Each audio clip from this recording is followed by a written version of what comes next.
Are you ready? Because that music means we are ready to dine. Our food and wine columnist, Shiva Reddy, is back with us. We're going to talk all about the silky world of tofu. Ooh, Shiva, hello there. Hello. No, it's interesting because this is something we have been talking about on the show. We were doing our chat with Reed Southwick, our business analyst last week, talking about the high price of meat. A lot of listeners responded. They started sending us in some of their favorite tofu recipes as well. So we thought we'd expand on this. When you go to the grocery store, you look, okay, $25 for a steak or $3 for a chunk of tofu, when you can do all kinds of things. So when it comes to tofu, where would you like to start? I think, what is it? Where does it come from? I think that's the biggest thing. I feel like we interact with tofu and either we're terrified of it or we're so excited and we want more of it. So I learned that it actually dates back to almost 2,000 years and it was produced by accident. So the grandson of the first emperor had his entire team kind of working with soybeans just to see what can happen. And it turns out by accident, it curdled. And then this actually formed into tofu eventually. It actually is very significant as well. Here it symbolizes simplicity, health, and balance. And it's very embedded within the Chinese cuisine, but we see it in so many other cuisines as well. Now, it's made from soy milk, which is, as I mentioned, curdled. Here it is pressed in a very similar style to that of cheese, and then it is eventually strained off with all the water. Now, I love Chef Pat Do of Doche. He was telling me all about tofu, and he had so many Bruce Lee references as well with these, which you're going to get to hear quite a bit too. But he likes to say that tofu is great because it can be anything, a supporting player or a standout star, and tofu takes whatever you decide to give it. Well, I like that too. Yeah. Okay, a little bit of marinade, a little bit of sauce, that kind of thing. So, and I know there's different types of tofu too. Absolutely. So it's categorized by texture and consistency. The texture is determined by the amount of water content in there. And the more water equals the softer and silkier it becomes. So the categories that you'll often see will be silken, regular, firm, extra firm, and as well, super firm.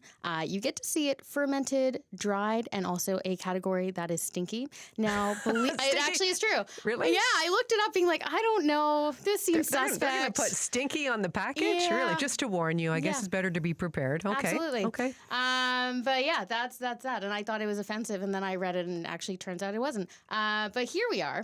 Here in Vancouver, we have Sunrise Tofu as well, where it's been made for almost 70 years. Now, their story is so lovely. Leslie and Susan Joe came here in the 50s, and they started to hand make tofu. And they developed this locally, and it became very big with the Chinese community here. And it turned out that it is now Canada's first packaged pasteurized tofu.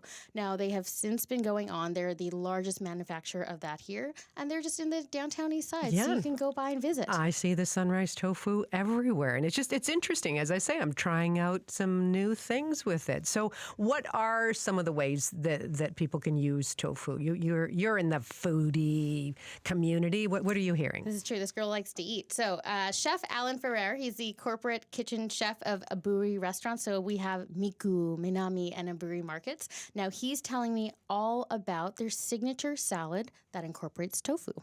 We have our signature staple item, tofu salad. There we use extra firm tofu, which we marinate in miso. And then we'll bake it, and then that's served with our tofu salad. And then we also marinate tempeh overnight in a soy, citrus, honey marinade, and then we'll panko crust it and then deep fry. So we use soy milk as well for the breading, so there's no animal products in it.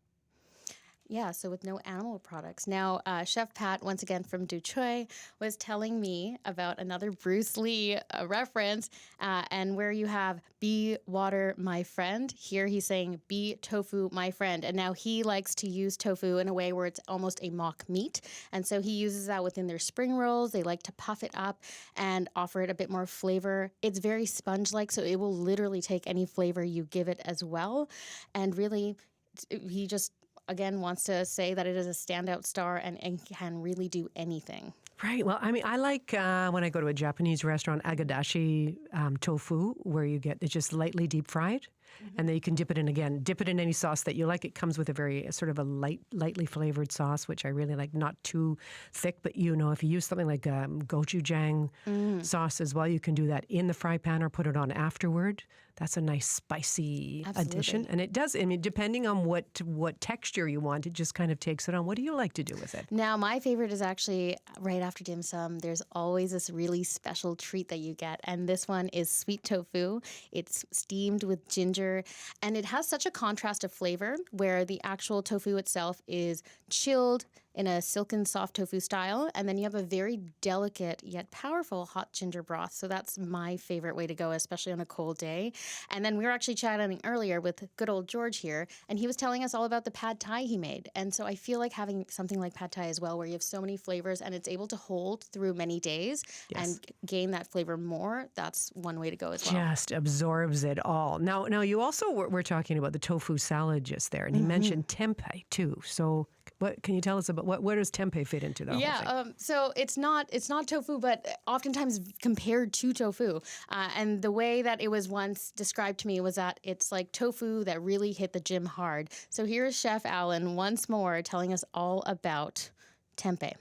So it's compressed whole soybean that's been fermented, and it's an old practice from the Southeast Asian countries to preserve food, prolong the life and stuff. So this is a way of them harvesting and preserving product for food in the off seasons of harvesting.